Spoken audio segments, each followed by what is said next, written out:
গত সপ্তাহে গিয়েছিলাম একটা অন্নপ্রাশনের নেমন্তন্ন খেতে।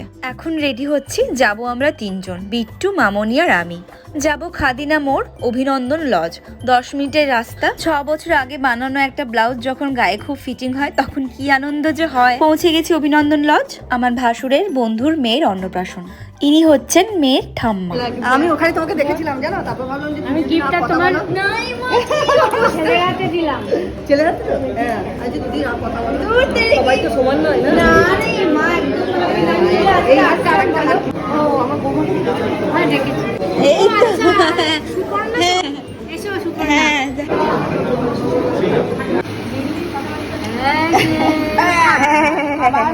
এই সেই পুচকি যার আজ অন্নপ্রাশন। কেমন ড্যাব ড্যাব করে তাকিয়ে আছে দেখো।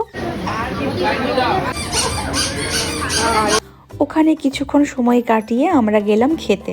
এই ক্যাটারার আমাদের ভীষণ চেনা, সুদর্শন ক্যাটারার। আমার শ্বশুরবাড়ির যে কোনো বড় অনুষ্ঠানে একেই বুক করা হয়।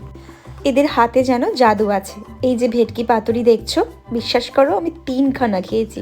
প্রত্যেকটা খাবার ভীষণ যত্ন দিয়ে রান্না করে ওরা। 4 রকমের মাছের পদ ছিল। পাতুরির কথা তো বললামই, সর্ষে ইলিশ আর কাতলা কালিয়াটাও দুর্দান্ত খেতে ছিল। শেষ পাতে মিষ্টির মধ্যে ছিল গরম মাখা সন্দেশ, নলেন গুড়ের রসগোল্লা আর পায়েস।